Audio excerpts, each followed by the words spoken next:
ಮೀನರಾಶಿಯಲ್ಲಿ ಜನಿಸಿದಂತವರಿಗೆ ಯಾವ ಬಿಸಿನೆಸ್ ಅನುಕೂಲ ಕೊಡುತ್ತೆ, ಯಾವುದು ಲಾಭವನ್ನ ತಂದು ಕೊಡುತ್ತೆ? ಇಲ್ಲಿ ನಾವು ವೃತ್ತಿಗಳ ಬಗ್ಗೆ, ಎಜುಕೇಶನ್ ಬಗ್ಗೆ ನಾವು ಮಾತಾಡ್ತಾ ಇಲ್ಲ, ಅದು ಇನ್ನೊಂದು ವಿಡಿಯೋದಲ್ಲಿ ಮಾತಾಡೋಣ.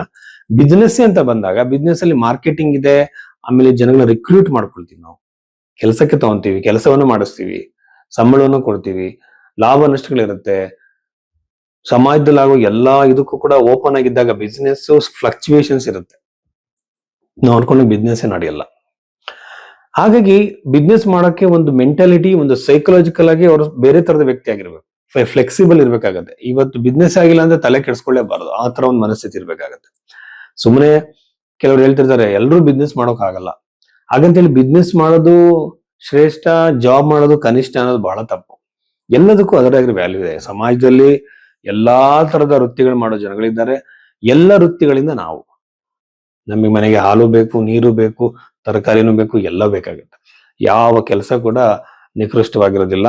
ಹಾಗಾಗಿ ಈ ತರ ಒಂದು ಮೀನರಾಶಿಯಲ್ಲಿ ಜನಿಸಿದಂಥವ್ರಿಗೆ ಮುಖ್ಯವಾಗಿ ಇರುವಂತದ್ದು ಏನು ಅಂತಂದ್ರೆ, ಮಾಡುವಂತ ಬಿಸ್ನೆಸ್ ಬಂದು ಎಜುಕೇಶನ್ ಇನ್ಸ್ಟಿಟ್ಯೂಟ್ ಕಟ್ಟುವಂಥದ್ದು, ಟ್ಯೂಷನ್ಸ್ ಗಳನ್ನ ಮಾಡುವಂಥದ್ದು, ವಿದ್ಯಾರ್ಥಿಗಳಿಗೆ ವಿದ್ಯೆ ಕಲಿಸುವಂತಹ ಗುರುಕುಲಗಳನ್ನ ಮಾಡುವಂಥದ್ದು, ಯಾವ ತರದ ಕೋರ್ಸ್ ಆದ್ರೂ ಆಗಿರ್ಬೋದು.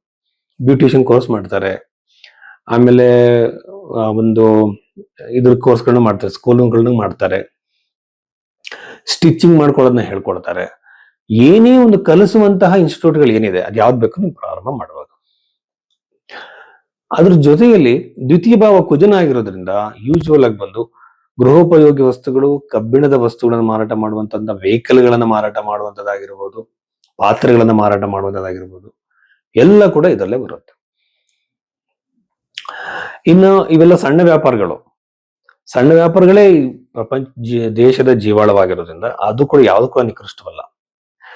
ಹಾಗೇನೆ ಗುರುಗ್ರಹ ಪ್ರಭಾವ ಹೆಚ್ಚಾಗಿರೋದ್ರಿಂದ ಇವರು ಯೂಶುವಲ್ ಆಗಿ ಬಂದು ಧಾರ್ಮಿಕ ವಸ್ತುಗಳು, ಪೂಜಾ ಸಾಮಾನುಗಳು ಮಾರುವಂತ ಬಿಸ್ನೆಸ್ ಗಳನ್ನ ಕೂಡ ಮಾಡಬಹುದು. ಇನ್ ಕೆಲವು ವೆಬ್ಸೈಟ್ಸ್ ಇದೆ, ಅದ್ರಲ್ಲಿ ಬಂದು ಪೂಜೆಗಳನ್ನ ಬುಕ್ ಮಾಡ್ಕೊಂಡು ಆನ್ಲೈನ್ ಪೂಜೆಗಳನ್ನ ಮಾಡ್ತಾರೆ. ಈಗ ಭೈರವಿ ಆಸ್ಟ್ರೋದಲ್ಲಿ ಕೂಡ ಆ ತರ ಸಿಸ್ಟಮ್ ಇದೆ. ಇವೆಲ್ಲ ಬಂದು ಮೀನರಾಶಿಯವರಿಗೆ ಬಹಳ ಚೆನ್ನಾಗಿ ಆಗ್ಬಾರದು.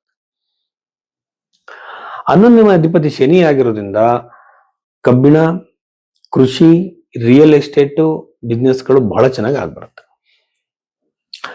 ಕಪ್ಪು ಬಣ್ಣದಲ್ಲಿರುವಂತಹ ವಸ್ತುಗಳಾಗಿರ್ಬೋದು, ತರಕಾರಿಗಳಾಗಿರ್ಬೋದು, ಹಣ್ಣುಗಳಾಗಿರ್ಬೋದು, ತಿನ್ನುವಂತ ವಸ್ತುಗಳಾಗಿರ್ಬೋದು, ಎಲ್ಲ ಕೂಡ ಅವರಿಗೆ ಚೆನ್ನಾಗಿ ಆಗ್ಬರುತ್ತೆ.